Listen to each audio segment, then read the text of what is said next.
George fought the precisely correct fight. Always standing off, feinting, pretending to come in. When Junior got in, held, manhandled and tied him up. Perfect tactics.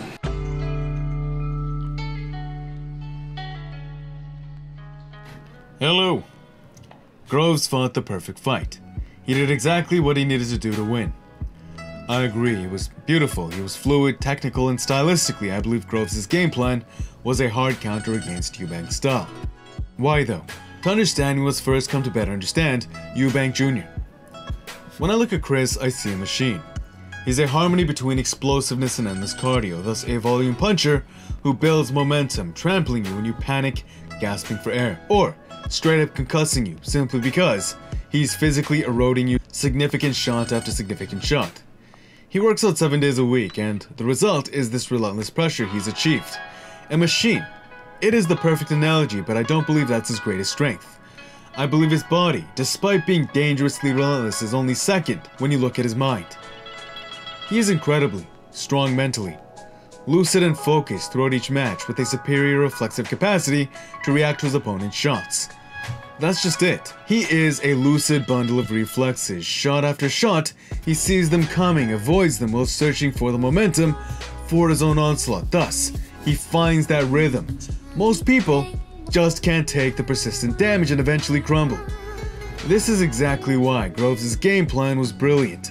He would keep a distance and just feint over and over again, pretending to punch. And when Eubank would come in, Groves would either counter or tie up, stifling that momentum, ensuring Eubank could never find his rhythm. But truly, the constant feints are probably the most valuable tool versus Eubank. Why? Because it took away Chris's reactions. It was using his bundle of reflexes against him. How? These feints were constantly lying to Eubank's eyes. You could actually see him flinch to them, basically reacting as if they were a real punch even though a real punch never came in. As this progressed, it became harder and harder for Chris to trust whether or not Groves was actually throwing a punch. The moment Groves programmed that lapse of judgment or saw the reaction and movement, that's when a jab or jab cross came in against the reaction. This tight, meticulous game is why Groves looked significantly more skilled than Eubank. Groves looked like he could hit Chris at will, whilst Eubank just could not find the timing to dance around his opponent the way he usually does. Thus the reverse happened. Where Chris usually makes his opponents look foolish, here, unable to trust his reflexes, he almost looked like a standing target. Feints, compromising reflexes, and when Groves read the reaction, thus felt safe entry, he'd pop Chris, then exit. Why would he exit though?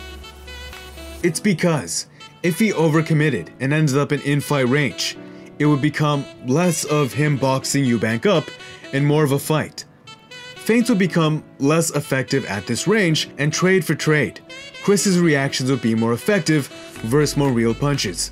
He'd end up winning the volume exchanges at this range. So instead, Groves just played a clinical game of feint, read reactions, jab or jab cross reactions, then leave or tie up into a reset.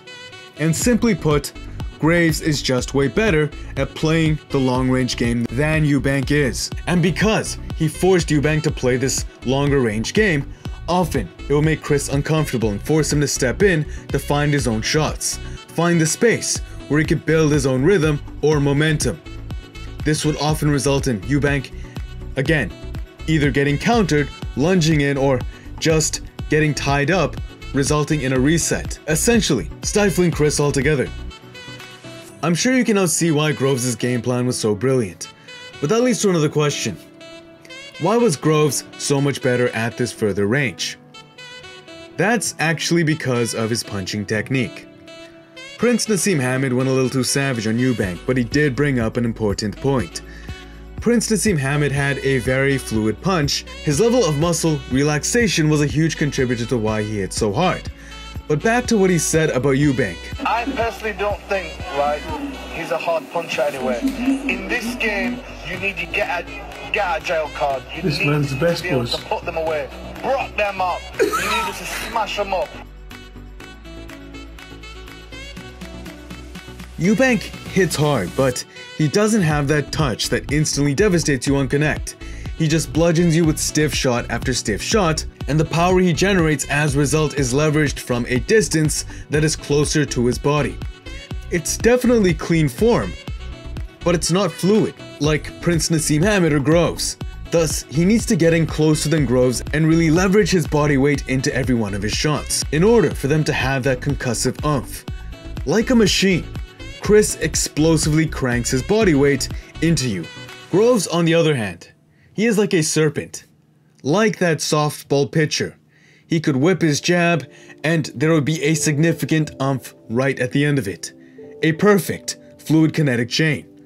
His punches silking across his rotator cuff like they just had an oil change. And so we see Eubank, despite having a half-inch more reach, actually needing a closer range to land his power shot, whilst Groves, with his more fluid technique, would be given more time to find the angle than whip power out to a further range to catch Eubank first. That was the secret. Eubank having more physical reach, but Groves with more fluid technique able to better use his maximum reach, thus actually having more reach to strike with. You can see him whipping that kinetic energy into the end of his punch. There was a double edge to Groves' fluid kinetic chain though. By whipping so much weight out to the end of his jab, he actually popped his arm out of the socket. We see that right here.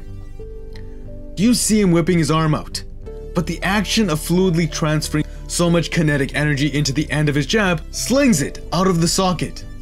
As you can see, hitting air with this technique is pretty dangerous. What you gain in attack range and power, you also gain in risk of injury, especially if you hit air. But what happens next is absolutely insane.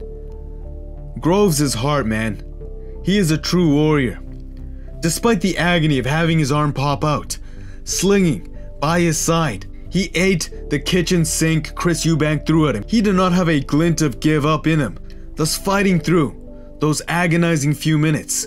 He earned his decision through the previous rounds he clinically dominated. He literally made Eubank's father say about Chris, he's not doing anything, because the technique and game plan overall stuffed Chris Eubank so hard that he almost looked like an amateur in front of other pros. That said, I don't believe we should be trashing Eubank Jr. I believe he is a prodigy, but in this match, George Groves better avoided Chris Eubank's strengths while sticking to his. Thus, in this game of milliseconds, Groves, he boxed up Eubank as a hard counter, completely shutting his style down. This now leads us to our last question. Should we trash Chris Eubank Jr. or be astonished by George Groves? I'll leave that one up to you. If you like more work from me, please subscribe, it's definitely great for the channel. Smash the like button if you enjoyed, it's good karma. And until next time, peace.